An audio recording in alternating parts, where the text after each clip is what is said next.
여러분 안녕하십니까? 4월 23일 화요일 굿모닝 YTN 시작합니다. 김정은 북한 국무위원장과 푸틴 러시아 대통령의 만남이 초읽기에 들어갔습니다. 북한 관영 매체가 조금 전 김 위원장이 곧 러시아를 방문한다고 발표했습니다. 김 위원장은 오늘 평양에서 열차를 타고 출발할 가능성이 커 보입니다. 두 정상이 만나게 될 블라디보스토크에 현지에 취재기자가 나가 있습니다. 한현희 기자.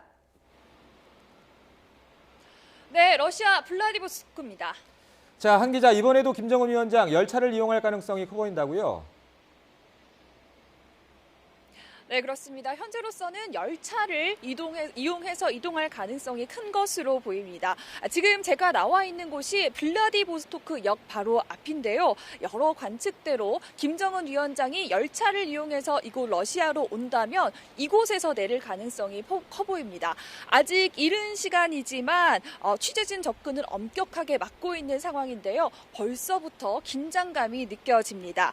지난 17일 김정은 위원장의 집사로 불리는 김창선 부장이 이곳을 사전 답사하는 모습이 포착되기도 했고, 또 낮에는 직원들이 역사 곳곳을 물청소하는 등 손님 맞이 준비를 하는 것으로 알려졌습니다.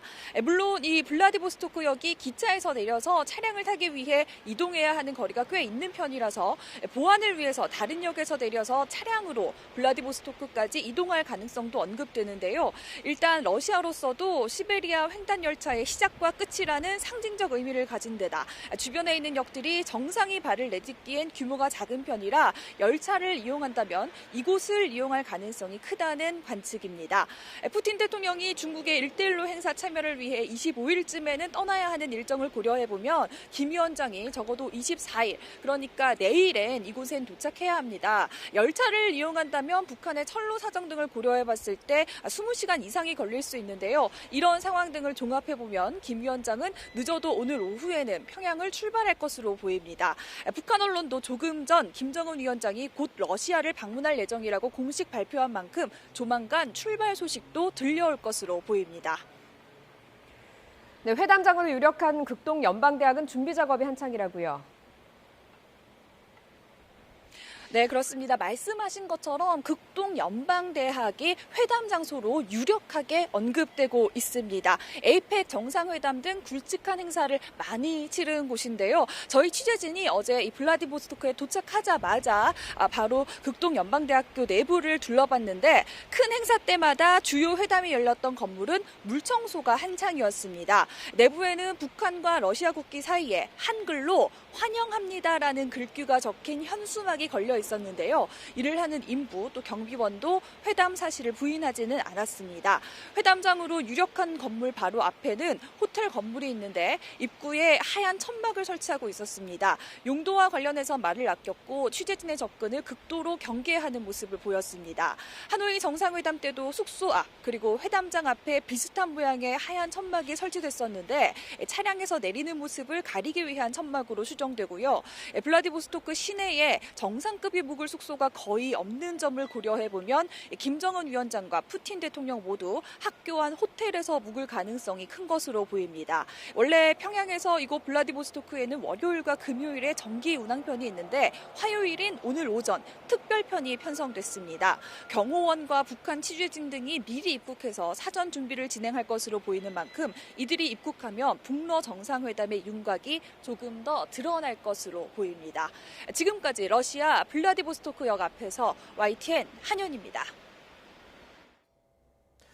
청와대는 북러 정상회담이 한반도 비핵화 프로세스의 한 과정이라며 결과가 좋다면 우리나라로서도 좋은 일이라고 평가했습니다. 청와대 고위 관계자는 문재인 대통령이 국빈 방문 중인 카자흐스탄 현지에서 기자들과 만나 이같이 말하고 김정은 위원장이 러시아를 방문할 것으로 알지만 구체적인 일정은 확인해 줄 수 없다고 밝혔습니다. 이 관계자는 또 트럼프 미국 대통령이 김정은 위원장에게 전하는 메시지를 문 대통령이 갖고 있다는 일부 외신 보도에 대해서도 밝힐 수 없다며 4차 남북 정상회담이 열리면 최근 한미 정상회담 결과를 포함해 제반 사항을 논의할 거라고 설명했습니다. 카자흐스탄을 국빈 방문 중인 문재인 대통령은 김정은 위원장에게 핵을 포기하고 경제를 선택하는 게 국민을 위한 것이라고 권했다고 밝혔습니다. 문재인 대통령은 카자흐스탄 전 현직 대통령을 잇따라 만나서 과거 카자흐의 비핵화 경험이 한반도 비핵화에 교훈을 준다고 강조했습니다. 카자흐스탄 현지에서 임성호 기자가 보도합니다. 문 대통령은 토카예프 카자흐 대통령과의 정상회담에서 카자흐의 비핵화 경험이 한반도 비핵화에 큰 영감을 준다고 언급했습니다. 카자흐스탄은 자발적인 비핵화를 통해서 경제 성장을 이룬 그런 경험을 가지고 있기 때문에 한반도의 비핵화가 완료될 때까지 카자흐스탄에서 많은 기회를 나눠주시기 바랍니다. 카자흐 비핵화 방식은 핵 보유국이 핵무기와 핵 프로그램 전체를 폐기하는 대신 폐기 비용과 경제 지원 자금을 타국이 대주는 방식입니다. 앞서 카자흐는 지난 1991년 소련이 급작스레 무너지면서 자국 내 배치된 핵무기와 핵시설을 비자발적으로 보유하게 된 국가 중 하나였습니다. 미국은 이들 국가의 핵무기와 핵 프로그램 폐기를 위한 기술과 자금을 지원하기로 하고 1991년부터 4년 동안 16억 달러를 투입했습니다. 이에 따라 당시 카자흐는 핵탄두와 대륙간 탄도미사일은 러시아에, 고농축 우라늄은 미국에 이전했고 핵실험장도 6년에 걸쳐 폐기했습니다. 현재 미국이 북한에 요구하는 비핵화는 선 핵폐기 후 보상이라는 이른바 리비아식 해법에 가깝습니다. 반면 우리 측이 제시한 포괄적 합의 단계적 보상이라는 중재안은 전체 핵폐기와 자금 기술 지원을 맞바꾸는 카자흐식 비핵화와 밀접합니다. 문 대통령은 이와 관련해 당시 카자흐 비핵화를 진두지휘했던 나자르바예프 초대 대통령도 별도로 만나 조언을 들었습니다. 또 카자흐 언론과의 인터뷰에서는 남북미 3국이 한반도의 완전한 비핵화를 위해 서로 긴밀히 소통하고 있다고 강조했습니다. 앞서 청와대는 트럼프 대통령이 김정은 위원장에게 전하는 메시지를 문 대통령이 갖고 있다는 배경을 공개하면서 4차 남북정상회담 제안에 대한 답을 북측에 촉구하고 있습니다. 이런 상황에서 문 대통령이 카자흐 비핵화에서 어떤 중재 아이디어를 끌어낼지 주목됩니다. 카자흐스탄에서 YTN 임성호입니다. 문재인 대통령은 7박 8일 동안의 중앙아시아 3개국 순방 일정을 모두 마치고 오늘 귀국길에 오릅니다. 문 대통령은 오늘 오후 마지막 방문국인 카자흐스탄을 떠나서 오늘 저녁 서울에 도착할 예정입니다. 이번 순방에서 문 대통령은 우리의 신북방 정책에 대한 투르크메니스탄, 우즈베키스탄, 카자흐스탄 등 3개국 정상의 지지를 확보했다고 청와대는 밝혔습니다. 다음 소식입니다. 자유한국당을 제외한 여야 4당이 선거제도 개편과 고위공직자 비리수사처 설치 법안을 패스트트랙, 즉 신속 처리 안건으로 추진하기로 잠정 합의했습니다. 오늘 각 정당별 추인 절차를 밝게 되는데요. 가장 논란이 됐던 공수처안은 판검사와 고위직 경찰에 애써야 하네 기소권을 주기로 뜻을 모았습니다. 민주당 홍영표 원내대표의 말 들어보시죠. 신설되는 공수처에는 기소권을 제외한 수사권과 영장 청구권, 검찰의 불기소 처분에 대해 법원에 재정 신청할 권한을 부여한다. 다만 공수처가 수사한 사건 중 판사, 검사, 경찰의 경무관급 이상이 기소 대상에 포함되어 있는 경우에는 공수처에 기소권을 부여하는 등 실질적 견제를 위한 제도적 장치를 마련한다. 그러나 4당 합의에서 배제된 자유한국당은 의회 민주주의를 그만하겠다는 것이라며 강력히 반발했습니다. 의사 일정을 전면 거부하겠다는 뜻도 내비쳤습니다. 나경원 원내대표의 말 들어보시죠. 의회 민주주의가 조종을 울렸다고 생각을 합니다. 실질적으로 패스트트랙에 태울 수 없는 법안들을 패스트트랙을 태웠다는 것은 의회 민주주의를 이제는 그만하겠다 이렇게 해석할 수 있습니다.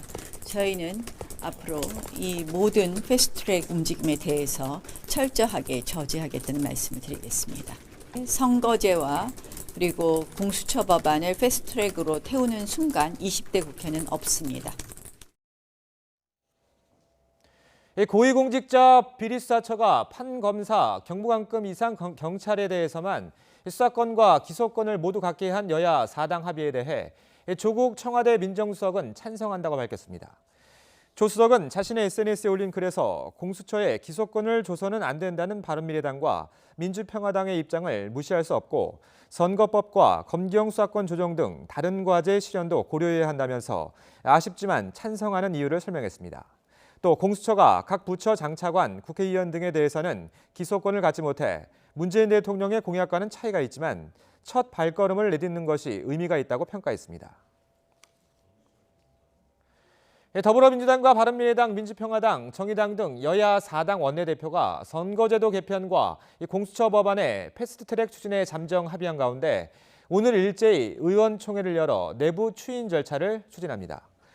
여야 4당은 오늘 오전 10시 의원총회를 열고 선거제도 개혁안과 공수처 설치, 검경 수사권 조정 관련 법안을 신속 처리 안건으로 지정하는 잠정 합의안에 대해 각 당 의원들에게 설명하고 추인 절차를 진행합니다.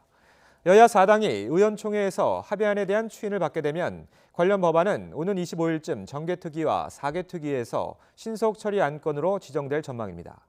반면 패스트트랙 추진에 강하게 반발하는 자유한국당도 오늘 같은 시간 긴급 의원총회를 소집해 향후 대응 방안을 논의할 계획입니다. 지난 주말 자유한국당의 서울 광화문 대규모 장외 집회를 계기로 때 아닌 색깔론이 국회를 덮쳤습니다.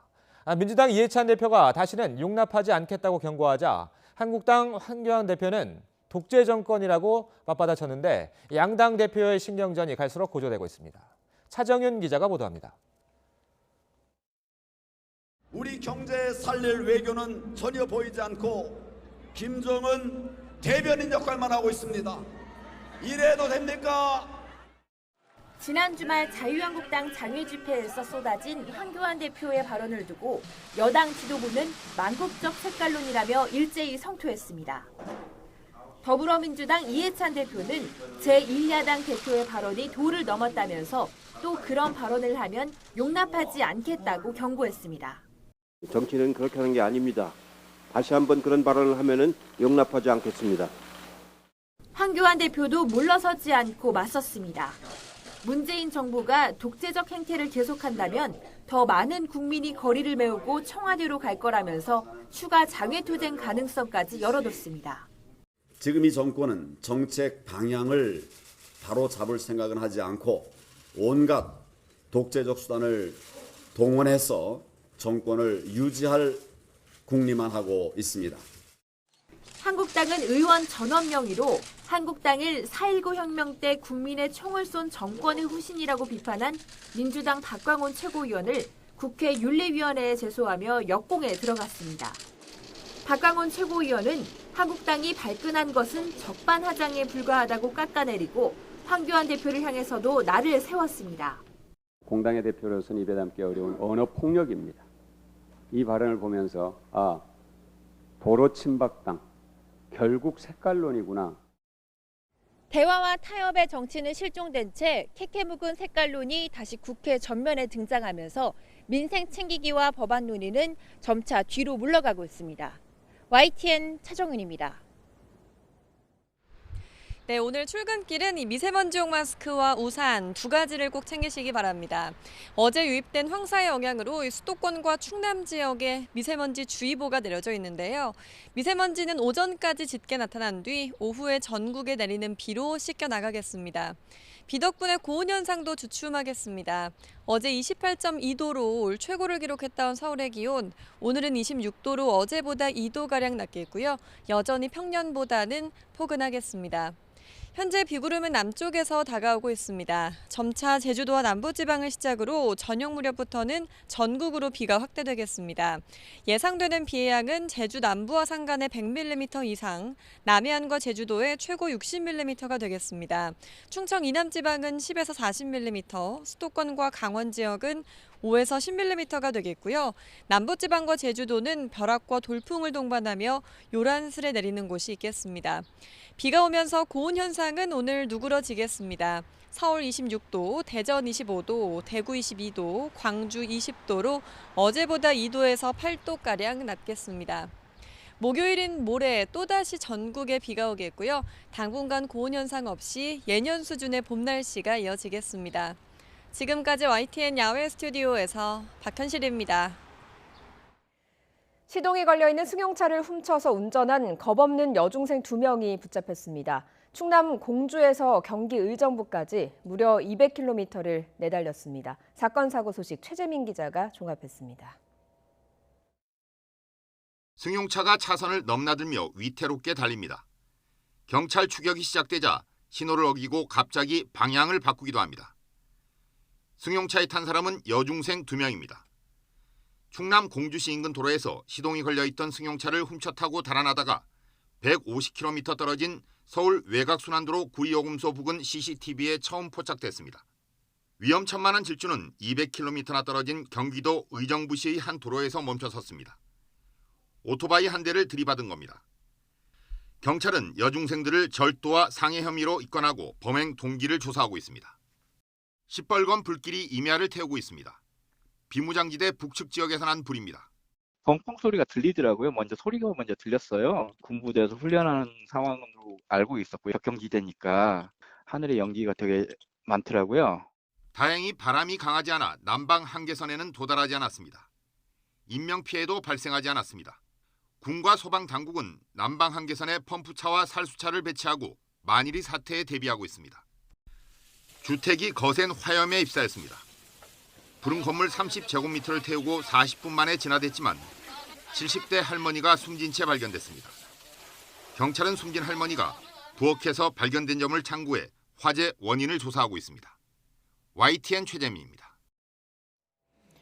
필리핀에서 어제 강력한 지진이 발생해서 수십 명의 사상자가 발생했습니다. 진앙지와 거리가 있었던 수도 마닐라의 건물들도 흔들려서 혼란이 빚어졌습니다. 김영수 기자가 보도합니다. 규모 6.1의 강력한 지진이 어제 오후 필리핀 북부 지역을 강타했습니다. 진앙지는 루손섬 중서부였지만 60km나 떨어진 수도 마닐라의 고층 건물들까지 흔들릴 정도로 강력했습니다. 근무 중이던 회사원 수백 명이 놀라 한꺼번에 거리로 몰려나왔습니다. 일부 도시 마을에선 건물이 무너지면서 수십 명의 사상자가 발생했습니다. 포락에선 4층짜리 슈퍼마켓 건물이 붕괴돼 인명피해가 커졌고 루바오에선 건물벽이 무너져 할머니와 손녀가 숨졌습니다. 주 당국은 무너진 건물에 매몰자가 더 있어 구조작업이 진행 중이라고 밝혔습니다. 근처 클락 국제공항도 여객터미널 지붕이 내려앉고 유리창이 깨지면서 7명이 다쳤고 관제탑도 파손돼 100편 넘는 항공기가 결항됐습니다. 우리 교민 피해 여부는 아직 알려지지 않았습니다. 이른바 브레고리 세계 화산대에 위치한 필리핀에선 6년 전에도 규모 7.1의 지진이 발생해 200명이 넘게 숨졌습니다. YTN 김영수입니다.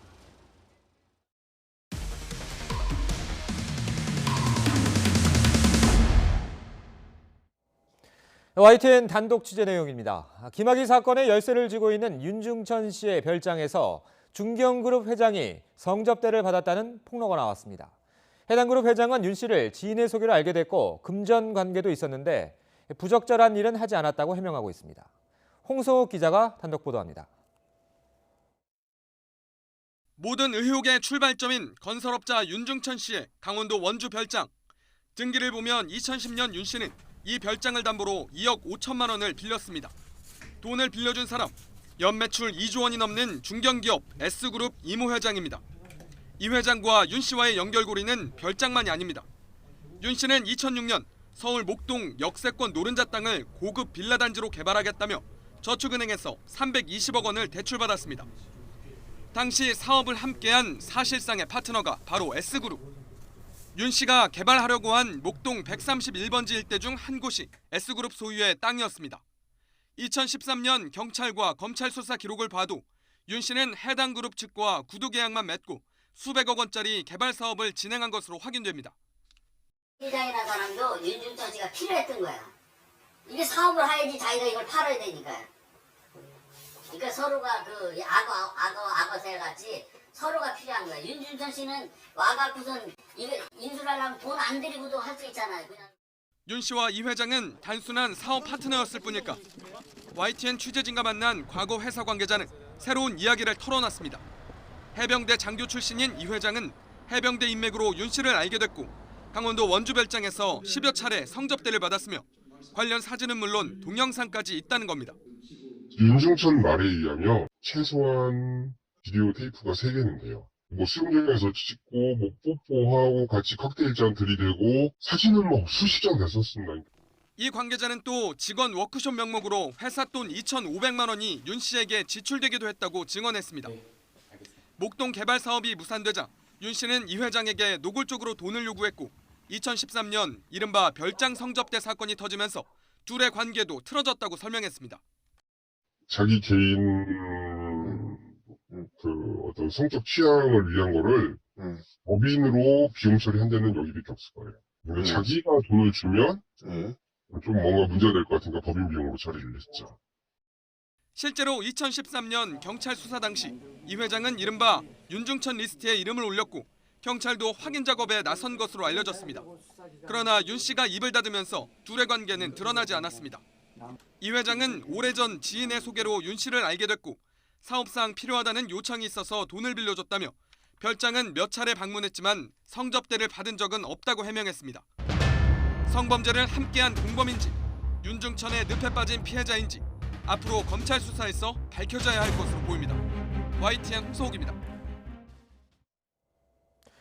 가수 정준영과 최정훈 등이 참여한 단체 대화방에서 집단 성폭행 의혹이 또 불거졌습니다. 서울경찰청 관계자는 최근 논란이 된 2016년 3월 사건 외에 또 다른 성폭행 정황을 확인해 수사하고 있다고 밝혔습니다.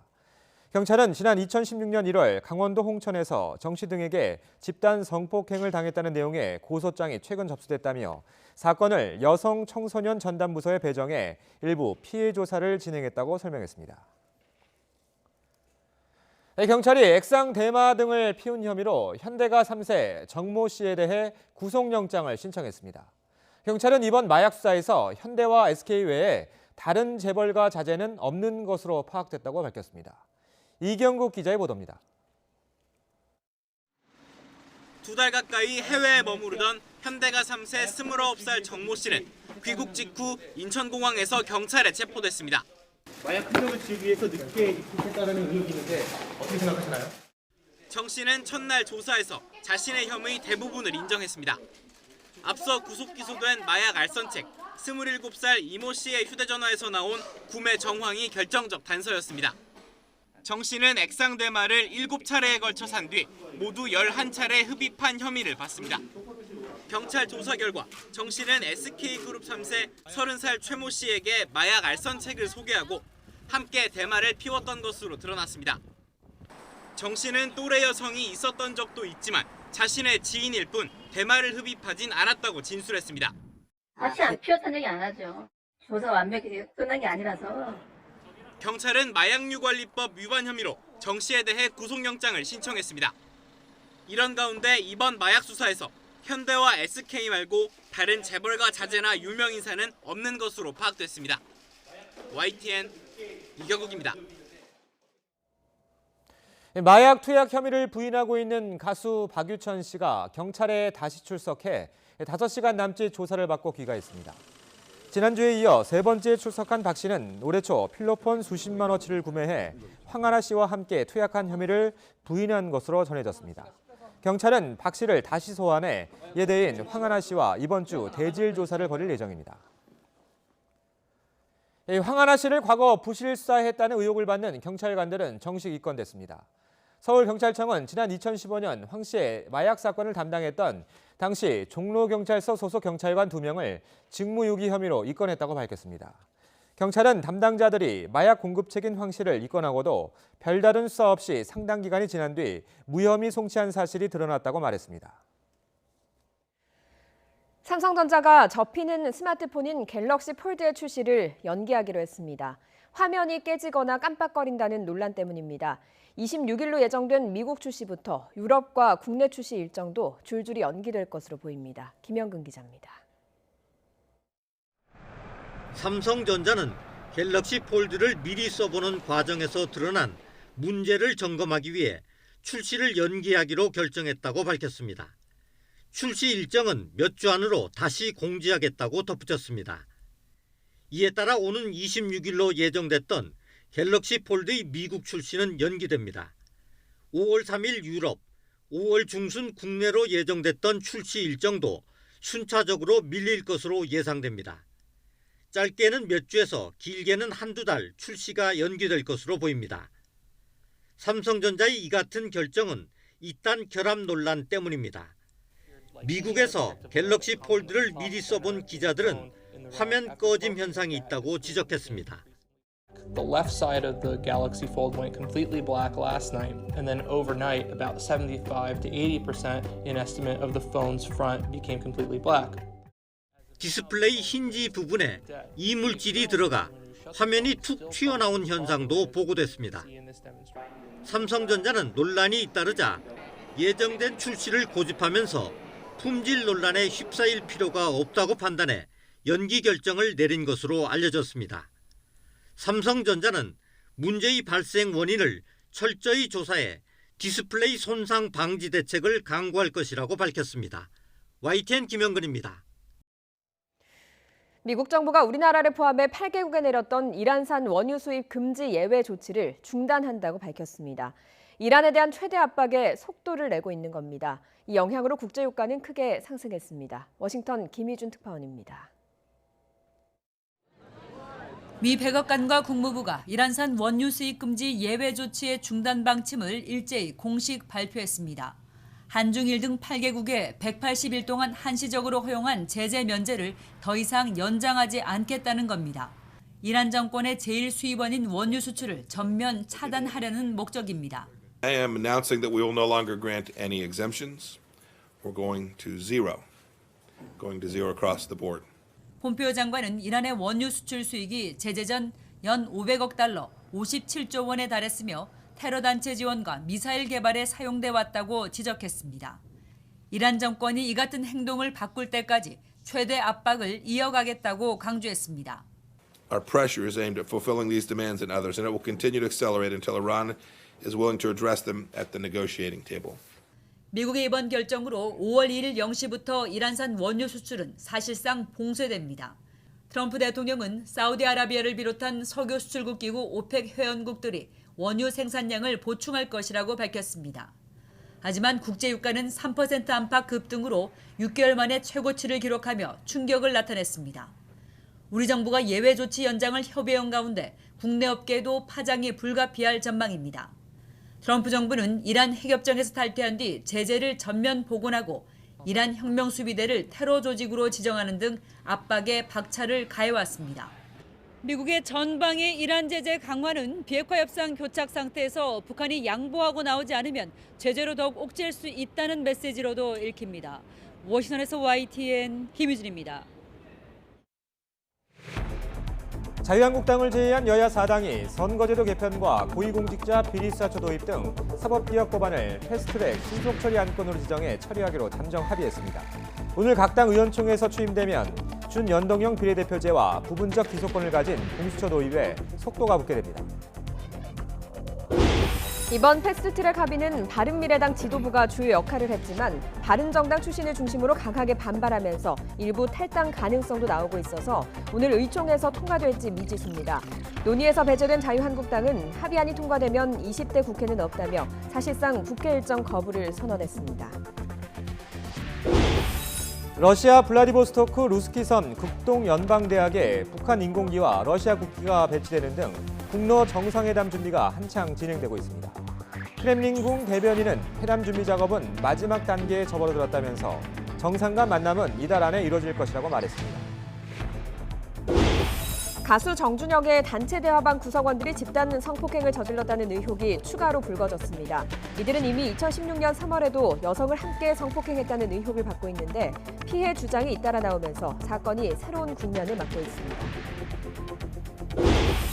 서울시 교육청이 사립유치원 단체인 한국유치원총연합회 한유총에 대해 지난달 계약 연기 투쟁과 수년간의 휴폐원 반복 등을 들어 결국 설립 허가를 취소했습니다. 한유총은 공권력의 횡포라고 반발하며 행정소송 등 법적 대응에 나서기로 했습니다. 박근혜 전 대통령 측이 허리디스크에 따른 통증을 이유로 형 집행 정지를 신청한 데 대해서 검찰이 어제 서울구치소를 방문해 건강 상태를 확인했습니다.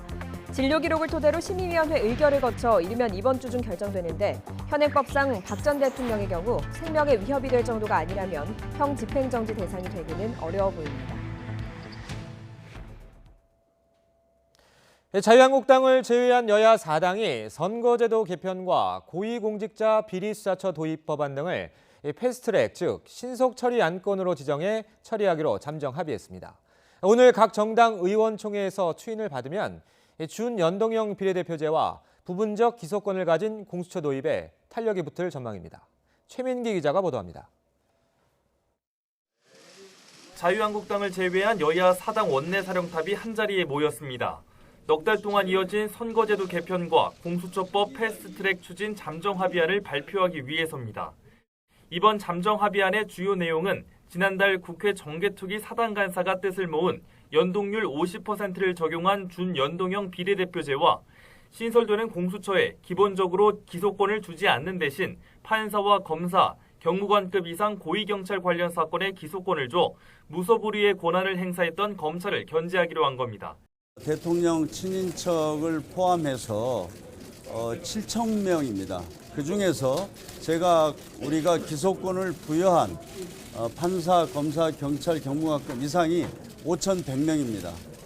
줄다리기 끝에 공수처법이 타결을 보면서 답보 상태였던 선거제 개편 논의도 급물살을 타게 됐습니다. 선거제 개편을 다음 총선부터 적용하는 것을 전제로 각 당은 오늘 의원총회를 열고 합의안 추인 절차에 돌입합니다. 이어 오는 25일까지 정개특위와 사개특위에서 패스트트랙 지정을 완료하기로 정했습니다. 다만 패스트트랙으로 처리하더라도 자유한국당을 포함해 여야가 합의 처리하기로 해 한국당의 논의 참여를 촉구했습니다. 그대로 표결하겠다는 의지보다는 그 전에 서로 협상을 해서 합의안을 도출하는 것을 가장 중요한 최우선 목표로 삼고 있다라고 하는 점을 분명히 말씀드립니다. 이와 관련해 조국 청와대 민정수석은 2020년 초엔 공수처가 정식 출범할 수 있길 고대한다면서 이번 합의에 대한 기대감을 드러냈습니다. 공수처가 더욱 강력한 권한을 가져야 한다는 입장에서 아쉬움이 있지만 첫 단추를 끼운 것만으로 의미가 있다고 평가했습니다. YTN 최민기입니다. 그런데 바른미래당에서 4당 합의안이 추인될지는 아직 불투명합니다. 바른정당 출신 일부 의원들이 반발하고 있기 때문인데요. 이번 합의에서 배제된 자유한국당은 의사일정 거부까지 선언했습니다. 이어서 조은지 기자가 보도합니다. 이번 합의는 바른미래당 김관영 원내대표가 주도했다고 해도 과언이 아닙니다. 김 원내대표는 선거제 패스트트랙 논의가 당내 반발에 부딪히자 공수처법 중재안을 던지며 민주당과의 협상을 이끌었습니다. 그동안 당내에 다양한 의견들이 있었지만 또 최대한 많은 의원님들이 오늘 잠정 합의안에 대해서 동의하고 추인할 수 있도록 최대한 노력을 하도록 하겠습니다. 어렵사리 다른 정당과의 합의를 성사시켰지만 이제는 제 식구 설득이 최대 관건으로 떠올랐습니다. 다른 정당 출신을 중심으로 합의안에 강력 반발하고 있기 때문입니다. 이번 합의의 반발에 일부가 탈당할 거라는 관측마저 나옵니다. 패스트트랙 부분은 사실 원내 문제로 있었고 당의 존립 가능성 이 부분은 지도부의 문제로 이렇게 분리되어 있었는데 이제 복합적으로 섞여 있는 상황이기 때문에 논의에서 배제된 자유한국당은 펄쩍 뛰고 있습니다. 좌파들의 장기 집권 음모라며 강경 발언을 쏟아낸 나경원 원내대표는 합의안이 통과되면 20대 국회는 없다며 국회 일정 거부도 시사했습니다. 선거제와 그리고 공수처 법안을 패스트트랙으로 태우는 순간 20대 국회는 없습니다.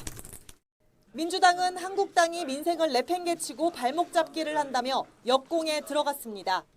정쟁을 위해 민생을 내팽개치는 정당, 극우 세력의 표를 얻기 위한 정치를 하는 정당에게 우리 국민과 나라의 미래를 맡길 수 없습니다.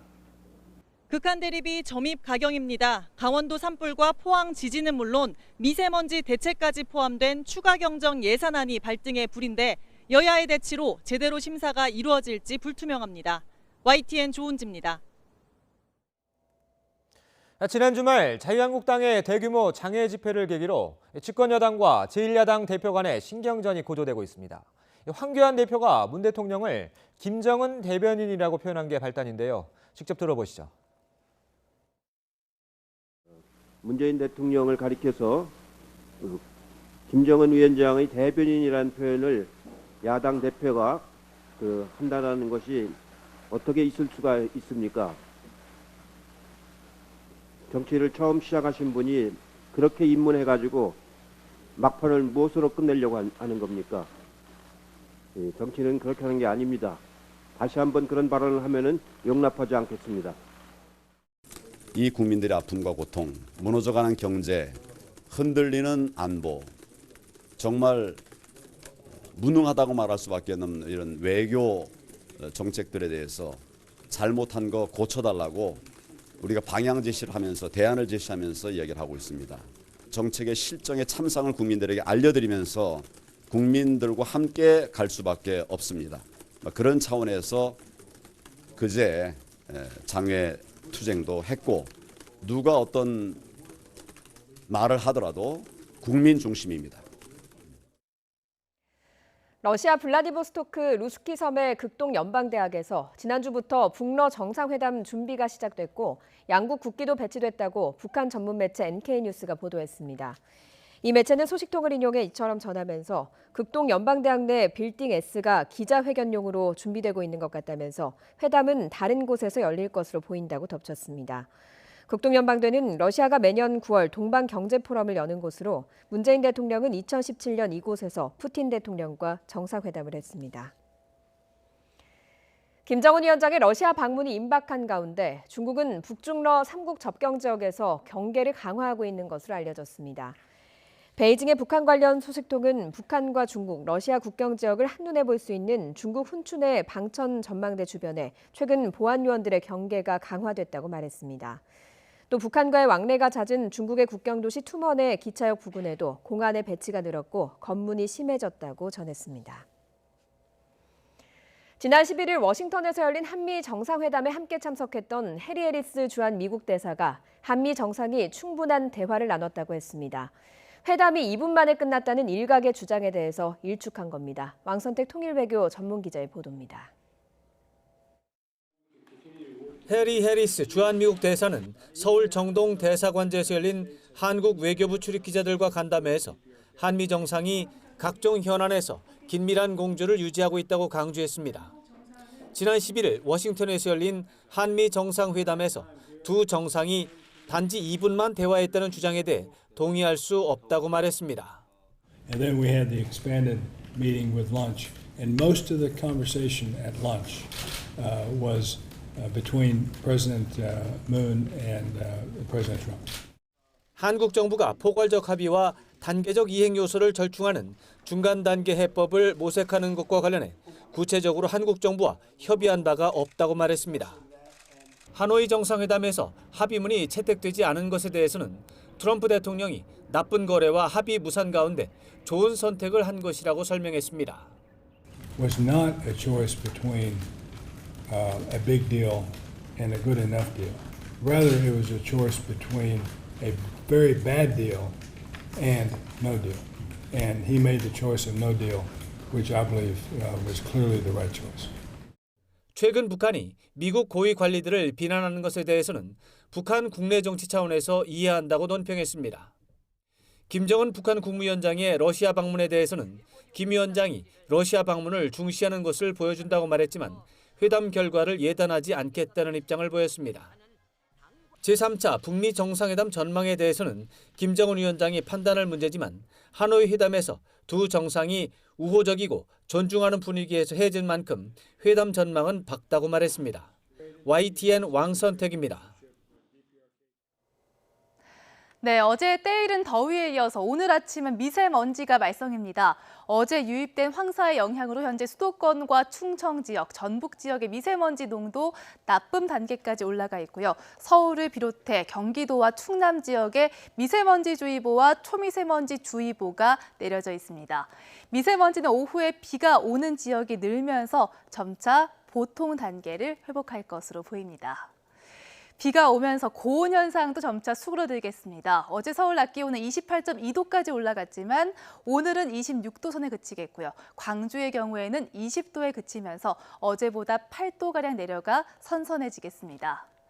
현재 레이더 영상입니다. 미세먼지와 고온 현상을 해소할 비구름은 남쪽에 바짝 다가와 있는 모습인데요. 지금은 제주도에만 비가 오고 있습니다. 낮에는 충청 이남 지역, 저녁에는 서울을 포함한 전국 곳곳으로 비가 확대되겠습니다.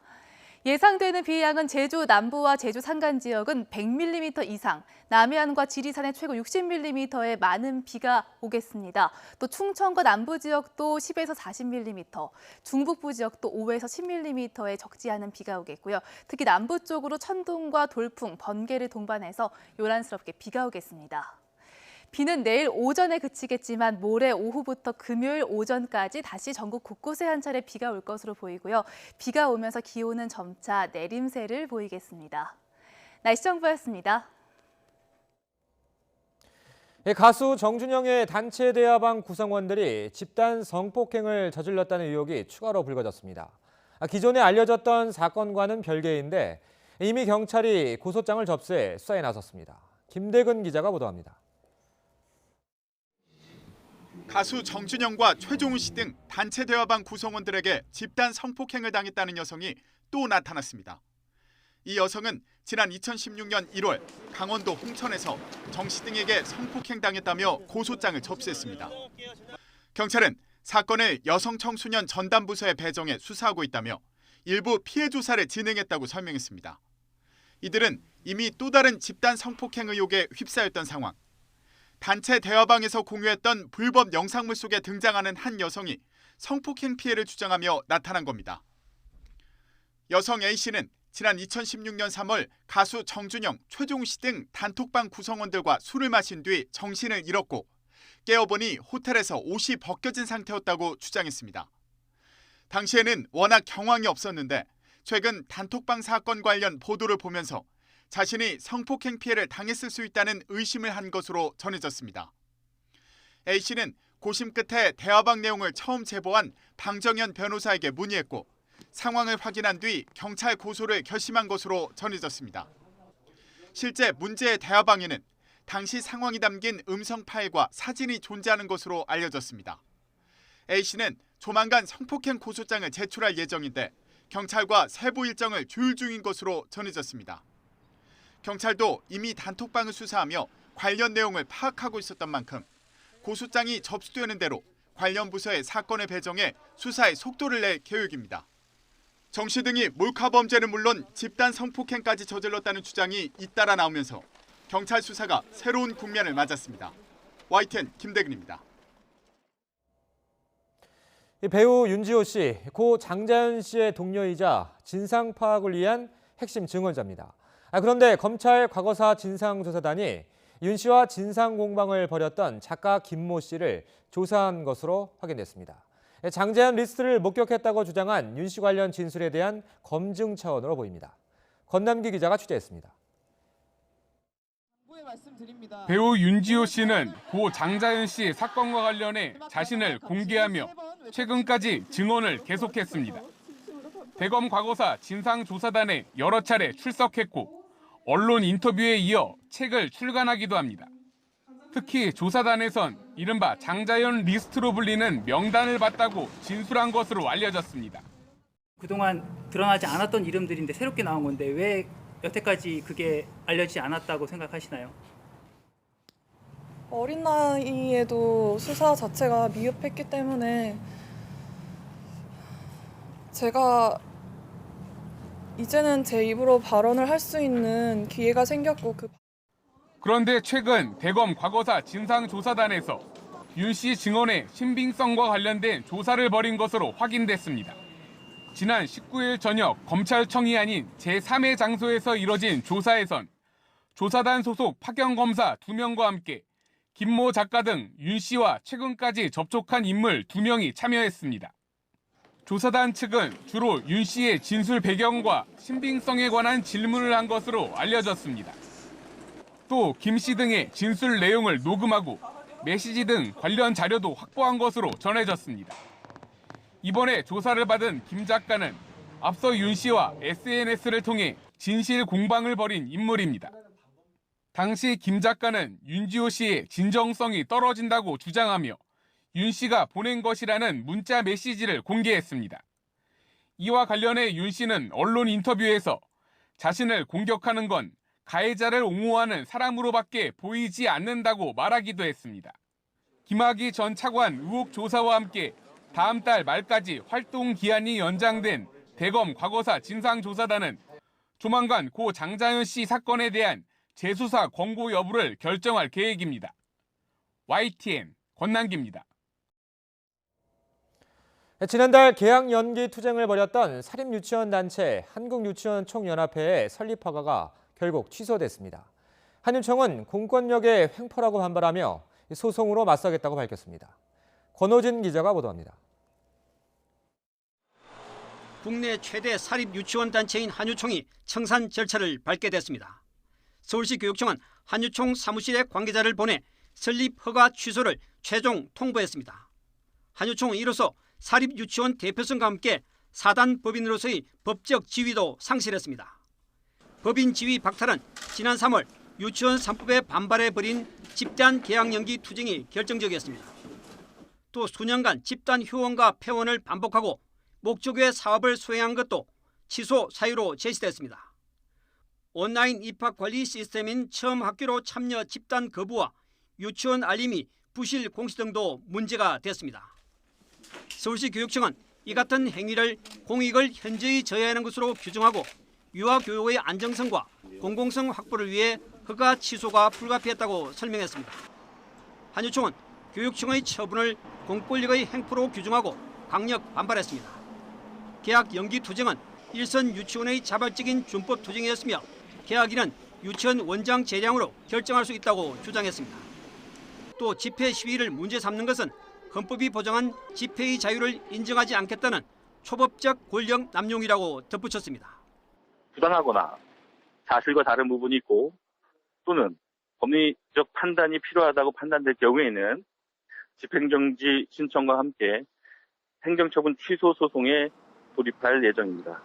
설립 허가 취소의 정당성을 둘러싼 서울시 교육청과 한유총의 갈등이 결국 소송전으로 비화하게 됐습니다. YTN 근호진입니다. 검찰이 형 집행을 정지해달라고 신청한 박근혜 전 대통령의 건강 상태를 확인하기 위해서 어제 구치소를 방문 조사했습니다. 심의위원회 의결을 거쳐 이르면 이번 주 안에 허가 여부를 결정할 예정입니다. 신지원 기자가 보도합니다. 검찰이 서울구치소를 방문해 박근혜 전 대통령의 건강 상태를 확인했습니다. 의사 출신 검사 등 2명이 박 전 대통령을 직접 면담하고 구치소 의무 기록을 확인했습니다. 1시간에 걸친 조사 과정에는 박 전 대통령 측 유영하 변호사가 동석했습니다. 유 변호사는 지난 17일 박 전 대통령이 허리 디스크로 인해 칼로 살을 베는 듯한 통증을 느끼는 등 잠을 못 이루고 있다며 형 집행 정지를 신청했습니다. 국정농단 혐의에 대한 상고심 구속기간이 만료되면서 기결수로 전환된 직후였습니다. 검찰은 신청 내용을 토대로 박 전 대통령이 그동안 병원이나 구치소에서 진료받은 기록을 제출받아 심의위원회에 전달했습니다. 심의위원회는 사건 주인 검사를 비롯한 내부 의원과 의사 등 외부 의원을 합해 7명으로 구성됐습니다. 위원회가 의무 기록을 검토해 박 전 대통령의 형 집행정지 여부를 의결하면 윤석열 서울중앙지검장이 최종 결정을 내립니다. 현행법상 건강이 위독하거나 나이가 70세 이상일 때, 임신, 출산 등 중대한 사유가 있을 때 형 집행을 정지할 수 있습니다. 현재 68살인 박 전 대통령의 경우 생명에 위협이 있을 정도가 아니라면 형 집행정지 대상이 되기는 쉽지 않다는 관측이 우세합니다. 법무부도 그동안 박 전 대통령의 건강 상태가 구치소 생활을 못할 정도는 아니라고 밝혀왔습니다. 검찰은 이르면 이번 주 안에 박 전 대통령의 형 집행정지 여부를 결정할 방침입니다. YTN 신지원입니다. 세월호 참사 유가족들을 원색적으로 비난했던 차명진 전 자유한국당 의원에 대해서 유가족들이 검찰에 고소장을 제출했습니다.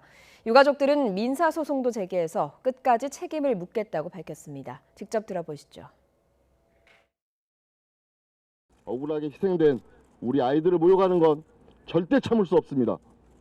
그것은 존엄한 생명에 대한 적대적 행위이고 파렴치한 짓이며 우리를 개, 돼지만도 못한 존재로 취급하던 행동입니다. 당신의 아이들이 가만히 있으라는 지시를 받고 구조를 기다려다 전부 죽었다면 당신의 아이들이 선예에 갇혀 참혹하게 죽어가야 했다면 당신들은 가만히 있을 겁니까? 세월호 참사 유가족들은 철저한 진상규명을 위한 특별수사단의 설치도 거듭 요구했습니다. 지난 한 달간 특별수사단 설치를 위한 국민 서명을 받은 4.16 참사 가족협의회는 8만여 명의 서명지를 모아서 청와대에 전달했습니다. 유가족들은 서명과는 별도로 재수사를 요구하는 청와대 국민청원에 동의한 사람도 20만 명을 넘어섰다며 재수사와 책임자 처벌을 원하는 국민적 요구가 다시 확인된 것이라고 주장했습니다. 다음 소식입니다. 대출 규제가 강화되고 집값이 하락하면서 전세를 안고 집을 사는 이른바 갭투자 열풍이 시들해졌습니다. 최근에는 새 아파트 입주 물량이 늘어나 전세값이 하락하면서 매매 가격 대비 전세가 비율인 전세가율이 크게 떨어졌습니다. 김현우 기자입니다. 입주한 지 10년 된 서울 반포의 대규모 아파트 단지입니다. 지난해 9월 전용 면적 59제곱미터짜리 전세는 11억 원 수준에서 거래됐습니다. 하지만 지난달에는 8억 원대로 떨어졌습니다.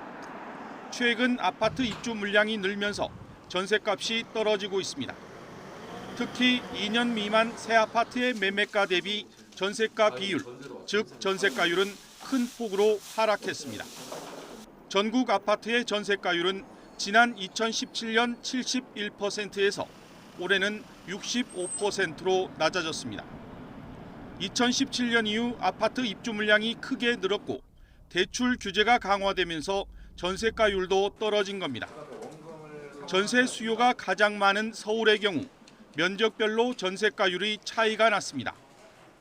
전용 면적 60제곱미터 이하 소형 아파트의 전세가율은 79%, 60에서 85제곱미터 이하 중형은 55% 수준을 보였습니다.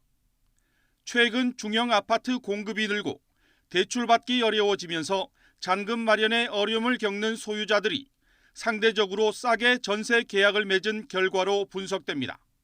세입자 입장에서는 임대료 부담이 낮아지는 장점을 가지고 있고요. 최근 주택시장이 조정되고 있지만 투자자 입장에서는 갭 투자의 이점이 과거보다 낮아지기 때문에 사실상 단기 차익에 대한 실익이 없어지게 됩니다. 올해 아파트 공급 예정 물량은 38만 채가량. 주택 공급 물량이 증가하면서 전세값 하락은 물론 매매 시장도 거래가 끊긴 빙하기가 이어질 전망입니다. YTN 김현우입니다. 박양우 문화체육관광부 장관이 스크림 독과점 등 영화 시장의 불공정 행위 개선에 적극적으로 나서겠다며 다음 달 초 영화산업 개혁안을 발표할 계획이라고 밝혔습니다.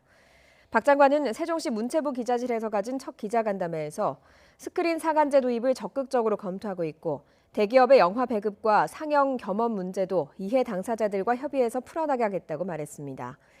박 장관은 이 같은 영화산업 개혁과 지원 구상을 구체화한 한국영화 중장기 발전 방안을 다음 달 초 발표할 예정이라고 설명했습니다. 쓰고 담고 쓰고 담고 쓰고 담고 모든 농협에서 쓰담 금융에서 유통까지 포인트를 쓰고 담고 도시에서 농촌까지 생활을 쓰담 NH 멤버스 같이 쓰담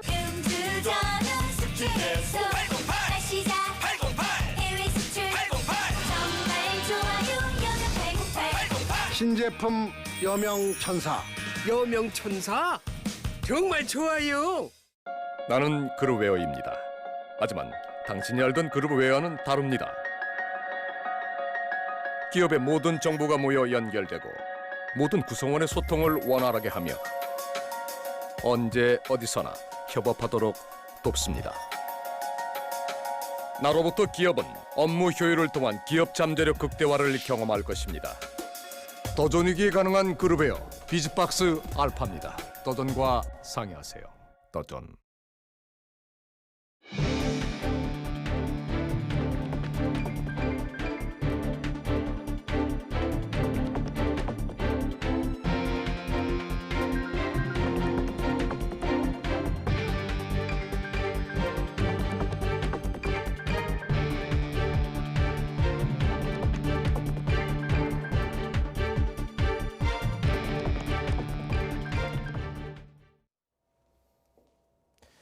트럼프 미 행정부가 이란산 원유 수입 금지 조치와 관련해 한시적 예외를 인정했던 우리나라 등 8개국에 대한 예외 조치를 연장하지 않기로 했습니다.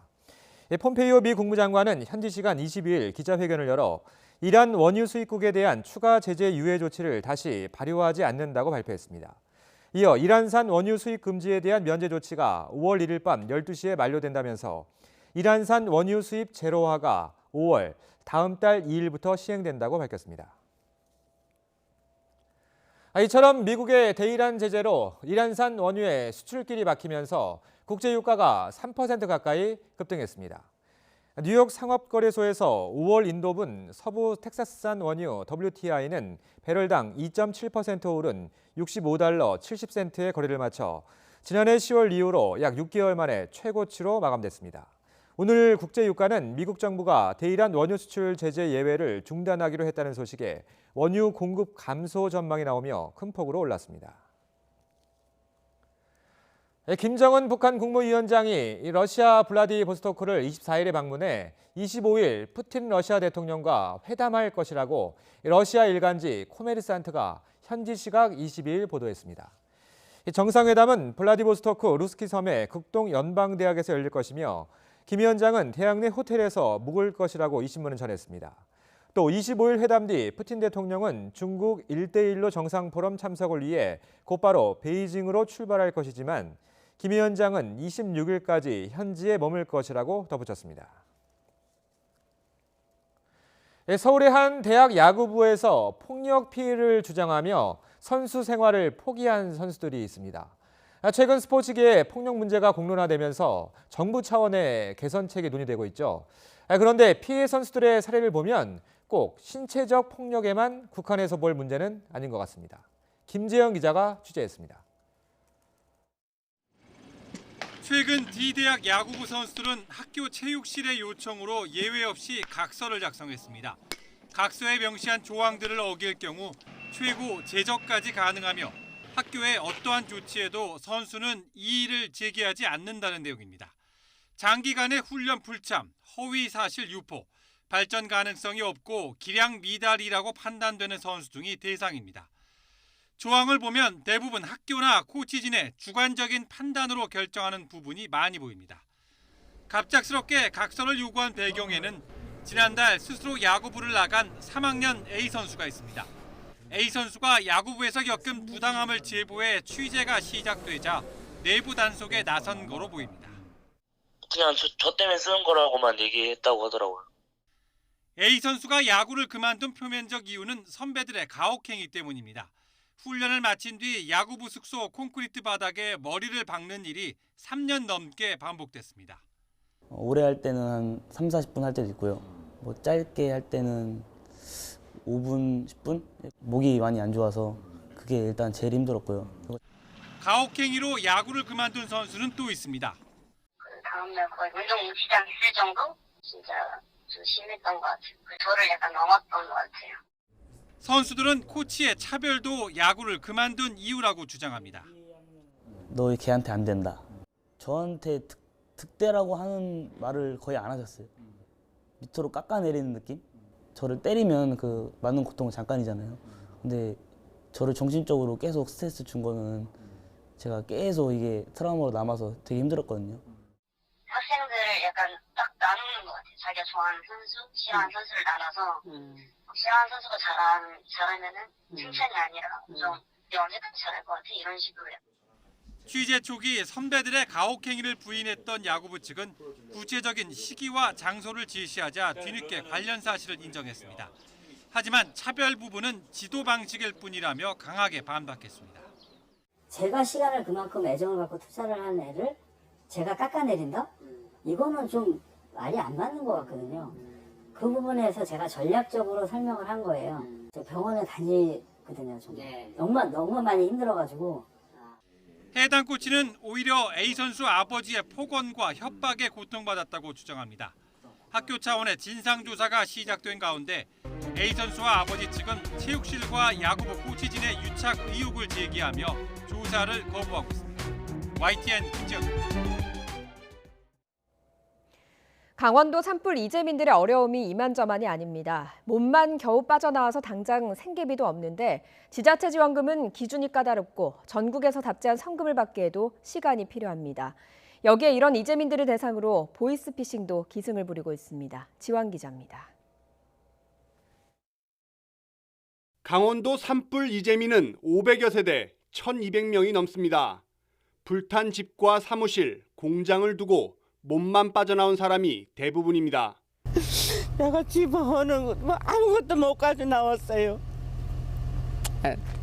창원에 놓은 집 하나도 못 가지고 나오고 이렇게. 당장 생계비조차 없는 이재민들을 위해 긴급 복지 지원 정책이 마련돼 있지만 기준 맞추기가 쉽지 않습니다. 월 소득부터 은행 예금까지 모든 조건을 충족해야 합니다.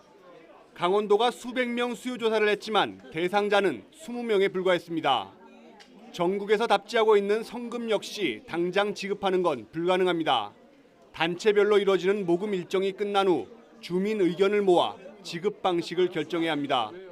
지금까지 400억 원이 넘는 성금이 모였지만 피해 조사와 정부 심의, 현장 조사까지 마무리되는 하반기에나 실제 지급이 가능할 전망입니다. 지금 피해 조사가 집계 중인 걸로 알고 있고 어느 정도 지금 끝난 걸로 알고 있습니다.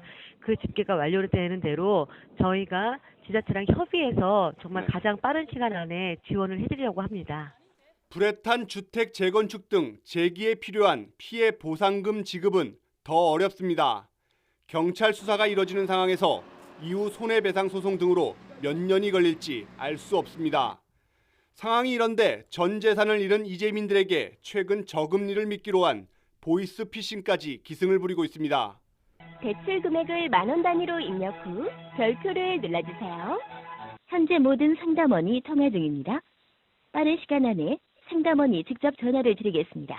지자체 지원도, 성금도, 보상금도 여의치 않거나 상당한 시간이 필요한 상황. 힘에 겨운 이재민들에게 가장 빨리 다가온 건 대출 사기 유혹이었습니다. YTN 지환입니다. 국내 연구진이 수소를 값싸고 쉽게 만들 수 있는 촉매 시스템을 개발했습니다. 수소차처럼 수소를 기반으로 한 미래 산업이 성장하는 데 도움이 될 수 있을 것으로 보입니다. 이혜리 기자가 보도합니다. 물이 담긴 비커에 빛을 비추자 곧바로 수소 거품이 올라오기 시작합니다. 필름과 같이 생긴 고체 촉매가 물과 빛을 반응시켜 수소를 생산하게 도운 겁니다. 반응이 한창 이뤄질 때는 촉매가 검게 변하더니 반응이 끝나자 본래의 하얀색으로 돌아옵니다. 이 촉매는 이렇게 반복해서 재사용하는 것이 가능합니다.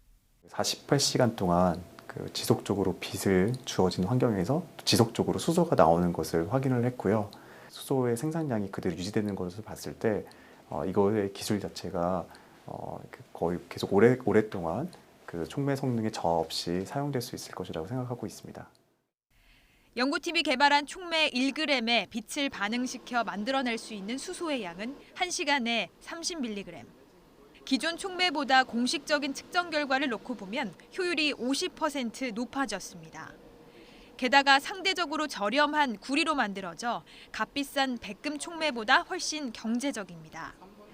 물과 빛만 있으면 수소를 값싸게 만들 수 있고 이 과정에서 환경을 파괴하는 불순물은 나오지 않습니다.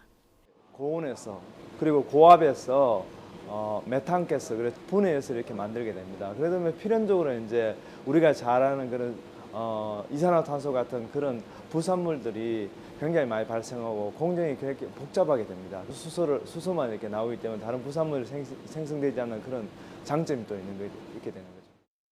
수소차로 대표되는 차세대 에너지원인 수소산업의 시장 규모는 2017년 120조 원을 돌파한 것으로 추정됩니다.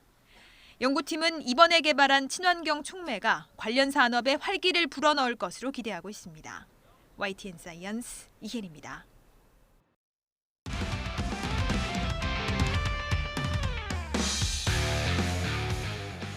스포츠 뉴스입니다.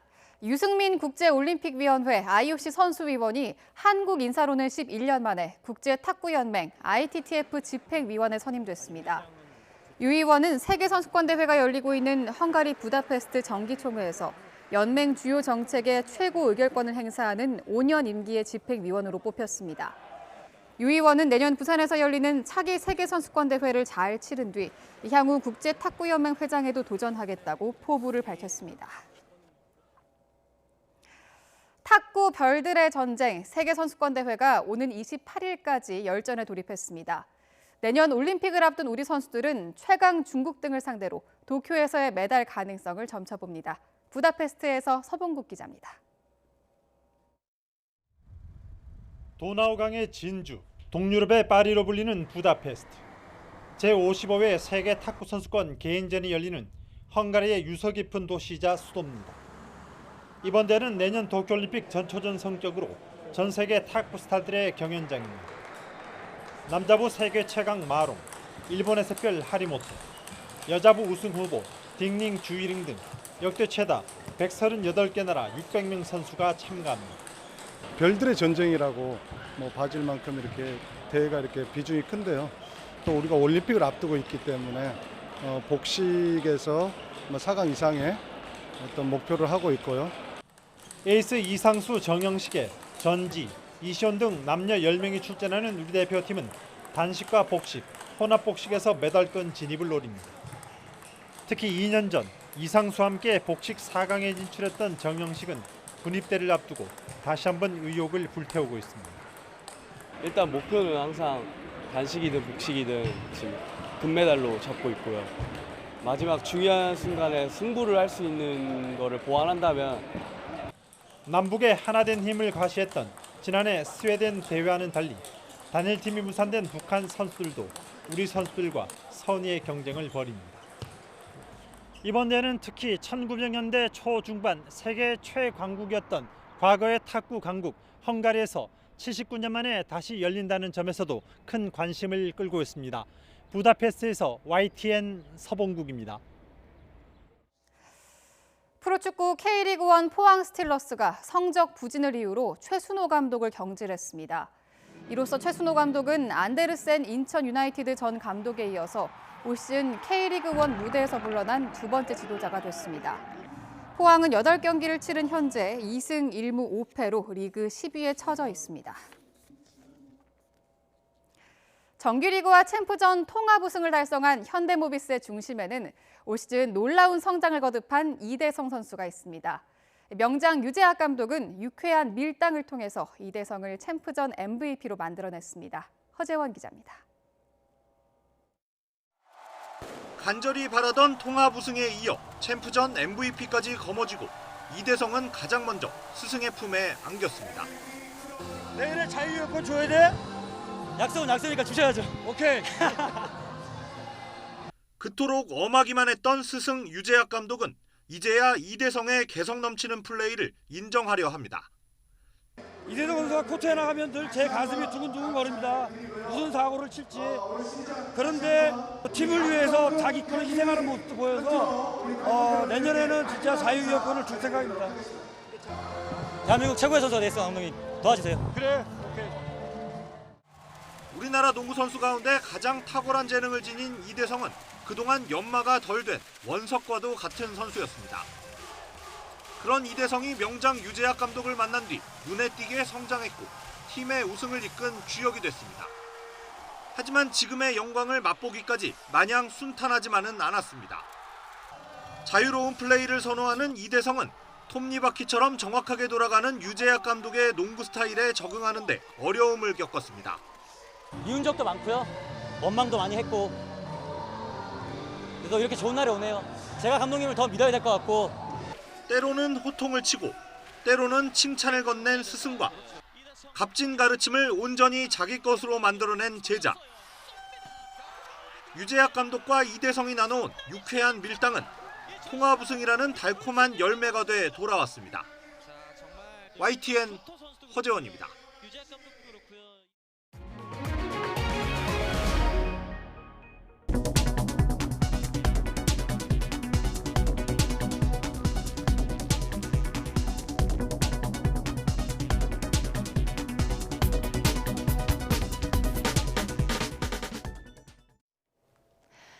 오늘은 고온 현상과 미세먼지를 해소할 비 소식이 있습니다. 현재 남쪽에서 강한 비구름이 다가오고 있는데요. 제주 지역부터 비가 시작됐습니다. 비는 낮에 충청과 남부 지역으로 저녁 6시 이후에는 퇴근길, 이 서울을 포함한 전국 곳곳으로 비가 확대될 것으로 보입니다. 우산 챙겨서 나오시는 게 좋겠습니다. 예상되는 비양은 제주 남부와 제주 산간 지역에 100mm 이상, 제주도 해안 지역에 최고 60mm의 많은 비가 오겠습니다. 또 충청과 남부 지역에도 10에서 40mm, 중북부 지역에도 5에서 10mm의 적지 않은 비가 오며 대지를 적시겠습니다. 특히 남부와 제주도에 천둥과 번개, 돌풍을 동반해서 요란스럽게 비가 쏟아질 것으로 보입니다. 내륙 지역에 이렇게 비가 오기 전까지는 미세먼지를 조심하셔야겠습니다. 어제 유입된 황사의 영향으로 현재 수도권과 충남 지역, 전북 지역의 미세먼지 농도가 나쁨 단계까지 올라 있고요. 서울을 비롯해 충남 지역에 미세먼지 주의보와 초미세먼지 주의보가 내려져 있습니다.